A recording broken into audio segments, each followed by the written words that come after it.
Madame Wilson, on a entendu tous ces témoignages terribles, mais votre commission a aussi permis d'établir des chiffres. Donc, 150 000 enfants qui ont été arrachés à leur famille. Et il y a aussi ces milliers d'enfants qui sont disparus pendant cette époque des pensionnats. Comment est-ce que c'est possible? Bien, c'est ça, c'est justement l'histoire des écoles, c'est d'avoir des circonstances où les enfants sont très loin de chez eux, sans assez de surveillance, sans les moyens des ressources financières pour que les enfants soient bien habillés, bien nourris et bien surveillés, bien protégés. Alors, ça peut arriver, toutes sortes de choses dans les circonstances comme ça. Et puis, effectivement, c'est ça qui est arrivé.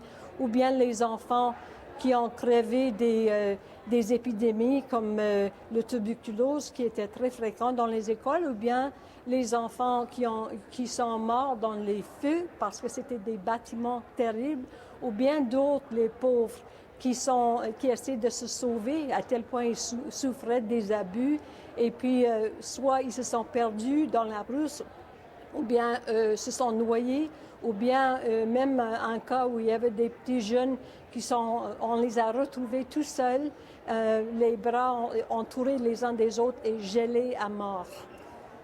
Il y en aurait jusqu'à 6 000 qui auraient disparu, qui seraient morts. Ça dépasse l'entendement. Vous dites que c'est un génocide culturel qui est survenu dans ces pensionnats.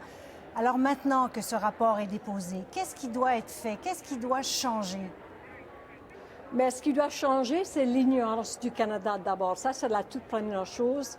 Il faut que tous les Canadiens et Canadiennes se rendent compte de ce qui s'est passé, qu'on se passe de notre ignorance collective qui a permis qu'on se connaisse si peu dans ce pays-là.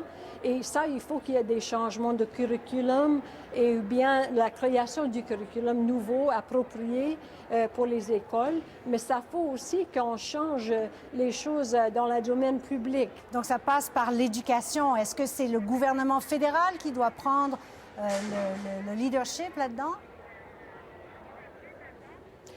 C'est tout niveau de gouvernement, je pense bien. D'abord, c'est les provinces maintenant qui s'occupent de l'éducation de beaucoup d'Autochtones parce qu'il y a à peu près 60% des Autochtones maintenant qui restent dans les villes et non pas sur les réserves. Mais aussi, c'est une question de fournir des ressources appropriées aux réserves et ça, c'est tout à fait l'idée, la responsabilité du gouvernement fédéral. C'est très important aussi que les églises fassent ce qu'ils peuvent. Alors, eux aussi, on a fait l'appel à l'action qu'eux, ils fournissent de l'argent pour contribuer à la recréation et la revitalisation des langues. Une toute dernière question, il nous reste très peu de temps, mais vous, Madame Wilson, qu'est-ce que vous retenez de toutes ces années, de tous ces témoignages, de tout ce que vous avez vécu, qui a été assez dur et intense?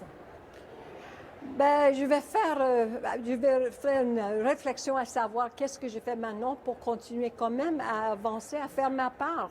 Parce que, oui, la commission, ça va être fini, mais ma vie de citoyenne, ça ne serait pas fini. Alors, moi aussi, il ne faut pas que je lâche. Mais là, il y a une élection qui s'en vient dans quelques mois. Vous n'avez vraiment pas peur que tout ça tombe dans l'oubli, que ce soit oublié jusqu'au prochain gouvernement, prochain Parlement? Si les survivants qui ont vécu des choses horribles à ce point-là puissent se remonter l'esprit et dire « nous, on a de l'espoir et on compte sur vous », ben, je pense que c'est à nous, le reste de la société, de répondre aux mesures pour dire ben, on va travailler ensemble pour trouver des solutions qu'il nous faut. Alors, je ne lâche pas l'espoir, non, je ne le lâche pas. Très bien. Merci beaucoup, Madame Wilson, d'avoir été là. Merci. À vous.